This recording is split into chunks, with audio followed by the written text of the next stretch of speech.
Hoax masih menjadi ancaman serius bagi pasangan calon presiden petahana Joko Widodo. Menurut Ketua Umum Partai Nasdem Surya Paloh, diperlukan peran pemuda, tokoh masyarakat dan ulama untuk memberikan penjelasan kepada masyarakat dan menjauhkan fitnah serta hoax terhadap Joko Widodo. Peresmian Sekretariat Bersama atau Sekber Pemenangan Caleg DPR RI Partai Nasdem dan Tim Pemenangan Jokowi Ma'ruf digelar di Banda Aceh Kamis siang. Dalam acara ini dikukuhkan Ketua Sekber Kamarudin Abu Bakar dan jajaran pengurus Sekber Pemenangan Caleg DPR RI Partai Nasdem dan Tim Pemenangan Jokowi Ma'ruf. Peresmian Sekber Pemenangan ini merupakan bentuk sinergitas antara Partai Nasdem dengan partai lokal Aceh yakni Partai Aceh. Perwakilan keluarga Jokowi, yakni menantu Jokowi Bobi Nasution yang hadir dalam acara, membantah isu hoax Jokowi anti-Islam. Mungkin salah satu pengalaman pribadi saya yang menyatakan atau yang menampik kalau Pak Jokowi itu anti-Islam. Sementara itu, Ketua Umum Partai Nasdem Surya Paloh menyatakan peresmian Sekber Pemenangan Caleg DPR RI Partai Nasdem dan Tim Pemenangan Jokowi Ma'ruf di Aceh bertujuan untuk menyatukan strategi dan kekuatan bersama dalam memenangkan Pileg dan Pilpres 2019. Terkait ancaman hoax terhadap Jokowi, Surya Paloh menyatakan diperlukan peran pemuda, tokoh masyarakat dan ulama untuk memberikan penjelasan kepada masyarakat dan menjauhkan fitnah serta hoax terhadap Jokowi. Dengan hadirnya Sekretariat Bersama, dengan pertemuan antara partai nasional dan partai lokal, partai Aceh ini, menyatukan langkah dan strategi bersama. Bersama juga dengan kekuatan-kekuatan sahabat lainnya yang bersama-sama.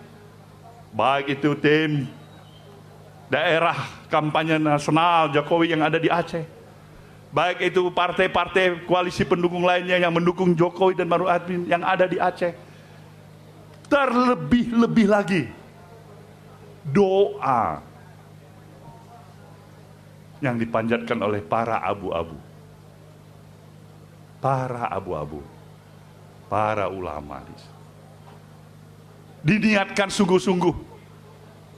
Memang yang benar itu, pilihan yang utama itu yang memilih kembali yang namanya Jokowi sebagai presiden. Saya ingin menyatakan terima kasih saya yang sebesar-besarnya, hormat saya yang sebesar-besarnya, karena saya ingin memberikan kesaksian.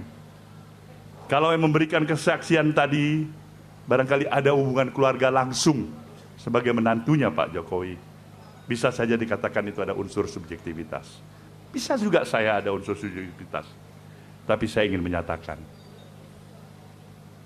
di depan para abu-abu, para alim ulama dan semua kita, saya hormat pada Presiden Jokowi ini, karena saya tahu kesungguhannya bekerja keras, kesungguhannya untuk ingin membangun negeri kita ini, kerendahan hatinya kepada siapa saja, dan yang tidak kalah pentingnya, bahkan yang paling utama adalah dasar keimanan, keyakinannya kepada agama Islam yang lebih kuat daripada apa yang saya miliki sebagai anak Aceh. Ini kesaksian saya yang sebenarnya. Kalaulah saya bisa meneteskan air mata, pasti.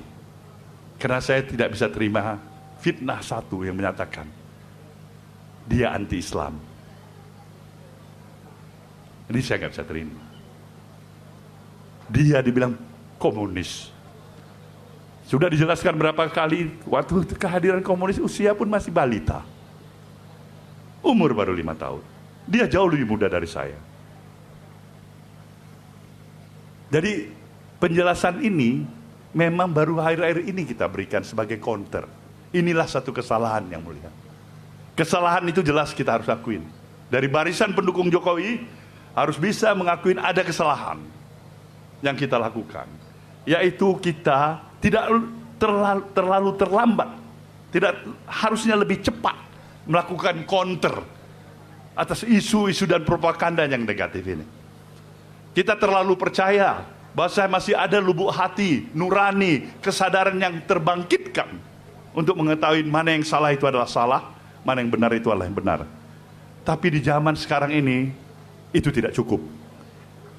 Di zaman ini tidak cukup. Maka diperlukan kehadiran para pemuka-pemuka masyarakat Diperlukan kehadiran para abu-abu, para ulama yang menjadi tokoh panutan di wilayah daerah ini. Untuk langsung memberikan penjelasan, yang saya minta tidak banyak. Jauhkan fitnah, jangan terima fitnah. Jangan terima kabar kebohongan ini. Sekber pemenangan caleg DPR RI Partai Nasdem dan tim pemenangan Jokowi Ma'ruf menargetkan minimal meraih 6 kursi DPR RI dari 2 dapil di Aceh pada Pileg 2019. Sekber juga menargetkan meraih minimal 60% suara kemenangan untuk pasangan Jokowi Ma'ruf pada Pilpres 2019. Dari Banda Aceh, Eva Wondo, Dirham Syah Maulana, Metro TV.